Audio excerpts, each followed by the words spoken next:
So here's the sigmoid function, 1 over 1 plus e to the negative z. And let's look at this a little bit more. So if you take limit of z going to infinity, that gives you 1 plus e to the negative infinity, and that gives you 1 plus 0 in the denominator, and then that gives you 1. Whereas if you take limit z going to negative infinity, it gives you 1 plus e to the infinity in the denominator, and e to the infinity is infinity, so you get 1 over infinity, which is 0. And then if you evaluate at 0, that gives you 1 plus e to the 0th power. Anything to the 0th power is 1, so you get 1/2. So you can kind of see that when you plug in 0, it's 1/2. And as you go right, it gets closer and closer to 1. As you go left, you get closer and closer to 0. And we'll see later that the derivative is always positive. So I want to calculate the derivative of this. So once you find the derivative of this, you'll see that the derivative is always positive. So it's an increasing function. Besides, we know that this is a value between 0 and 1 because the least value this can have is 0. This is always a positive value, right?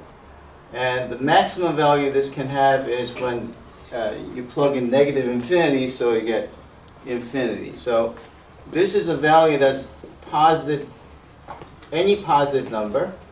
So it's 1 divided by positive, so this is always bigger than 0. And because the denominator is always bigger than 1, you know that this value is less than 1. So you know that the value of the graph is always between 0 and 1, and we're going to soon see that the derivative is always positive. So it will be like this. Okay. Or maybe I should draw it more like this.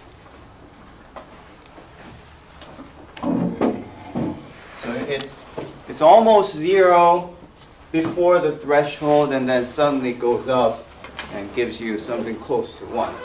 That's why it's called an activation function.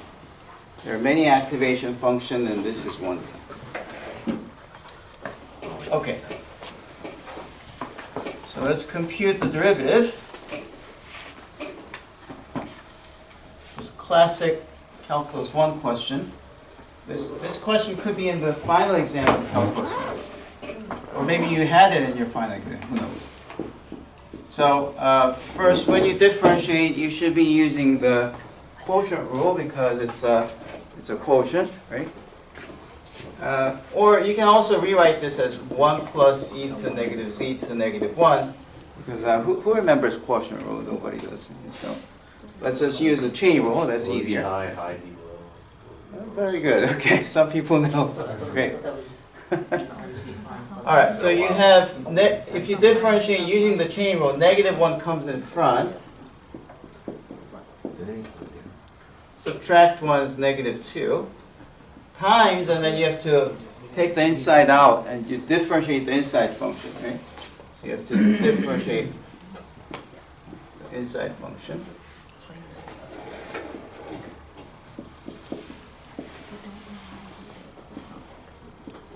This one is 1 differentiates to 0. And e to the negative z, you have to use the chain rule again. E to z differentiates to as e to z. So the outside function differentiates like that. But yet again, negative z has to be pulled out and you have to differentiate. Now let's rewrite this as 1 over 1 plus e to the negative z squared. Okay. And then e to the negative z times derivative of negative is negative 1, but there's a negative, so negative negative cancels. And I want to split this 1 over 1 plus e to the negative z squared as the product of 1 over 1 plus e to the negative z times 1 over 1 plus e to the negative z times e to the negative z, but I want to put the e to the negative z over here.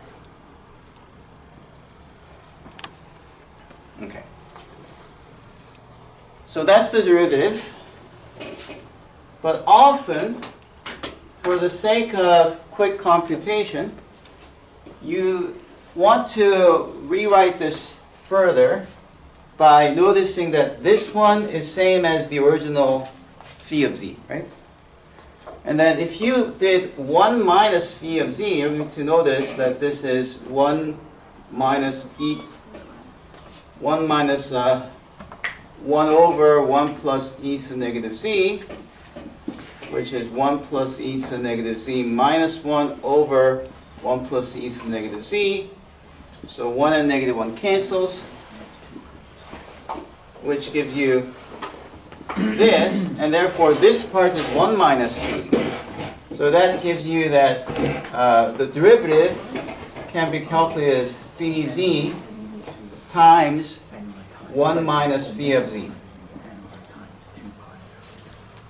Okay? So you get a nice expression for the derivative. The reason we like this formula is because exponential functions are costly to compute. Okay. Whereas if you already have computed it, why not use it again? In deep neural networks, if you have sigmoid as your activation functions, you have billions of nodes where the sigmoid function is used, and if you are going to evaluate this every time, all over again, that's going to take several evaluations of the exponential function. Whereas if you write like this, then you can use something that was evaluated once, so that's much faster. Okay, so that's something that we're going to use a lot.